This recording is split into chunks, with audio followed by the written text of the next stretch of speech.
आप जीवन से कुछ नहीं सीखते हैं। यदि आपको लगता है कि आप हर समय सही हैं, चिंतन हो सदा इस मन में तेरा। चाहे दुख में रहूं, चाहे सुख में रहूं, होठों पे सदा तेरा नाम रहे। जीवन में इतना तो संघर्ष कर लेना चाहिए कि अपने बच्चे का आत्मविश्वास बढ़ाने के लिए दूसरों का उदाहरण न देना पड़े। मुझे जानने का केवल एक ही तरीका है, मेरी भक्ति। मुझे बुद्धि द्वारा कोई न जान सकता है, न समझ सकता है। वह जो मृत्यु के समय मुझे स्मरण करते हुए अपना शरीर त्यागता है, वह मेरे धाम को प्राप्त होता है, इसमें कोई संशय नहीं है। कोशिश की जाए तो अपने अशांत मन को डोट आसानी से नियंत्रित किया जा सकता है। जिस व्यक्ति को आपकी कदर नहीं, उसके साथ खड़े रहने से अच्छा आप अकेले रहें। जब लोग आपकी बुराई करें तो परेशान न हो, क्योंकि वे लोग आपको महत्व देने का कोई और तरीका नहीं जानते। हर कोई खाली हाथ आया था और खाली हाथ ही इस दुनिया से जाएगा। सभी को सुख देने की क्षमता भले ही हमारे हाथ में न हो, किंतु किसी को दुख न पहुंचे, यह तो हमारे हाथ में ही है। कल के लिए सबसे अच्छी तैयारी यही है कि आज अच्छा करो।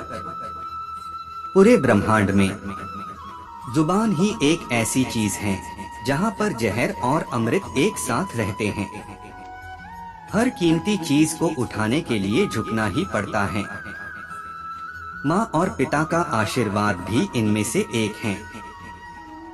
जिंदगी को हमेशा मुस्कुराकर जिए, क्योंकि आप नहीं जानते कि यह कितनी बाकी है। संतुष्ट मन इस विश्व का सबसे बड़ा धन है। वर्तमान परिस्थिति में जो तुम्हारा कर्तव्य है, वही तुम्हारा धर्म है। धर्म युद्ध में कोई भी व्यक्ति निष्पक्ष नहीं रह सकता है। धर्म युद्ध में जो व्यक्ति धर्म के साथ नहीं खड़ा है, इसका मतलब है वह अधर्म का साथ दे रहा है, वह अधर्म के साथ खड़ा है। जीवन में अहंकार भी आवश्यक है। जब बातें अधिकार, चरित्र और सम्मान की हो, जो मनुष्य हार और जीत से परे होता है, वह दूसरों की जीत में भी आनंद का अनुभव करता है। इस भौतिक जगत में जो व्यक्ति न तो सुख की प्राप्ति से हर्षित होता है और न अशुभ के प्राप्त होने पर उससे घृणा करता है, वह पूर्ण ज्ञान में स्थिर रहता है। मन शरीर का हिस्सा है। सुख दुख का एहसास करना आत्मा का नहीं, शरीर का काम है। जिसको भगवान की कृपा पर भरोसा है और उनके न्याय पर विश्वास है, उसे संसार की कोई भी स्थिति विचलित नहीं कर सकती। कभी भी स्वयं पर घमंड मत करना। पत्थर भी भारी होकर पानी में अपना वजूद खो देता है। हद से ज्यादा सीधा साधा होना भी ठीक नहीं, क्योंकि जंगल में सबसे पहले सीधे पेड़ों को काटा जाता है। आत्मा का अंतिम लक्ष्य परमात्मा में मिल जाना होता है, जिसे तुम अपना समझकर मग्न हो रहे हो। बस यही प्रसन्नता तुम्हारे दुखों का कारण है।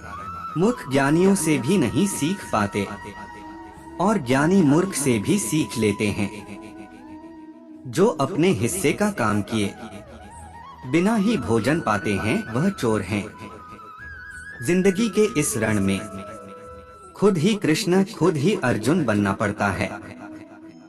रोज अपना ही सारथी बनकर जीवन के महाभारत से लड़ना पड़ता है। घड़ी ठीक करने वाले तो बहुत हैं, मगर समय तो मेरा मुरली वाला ही ठीक करता है।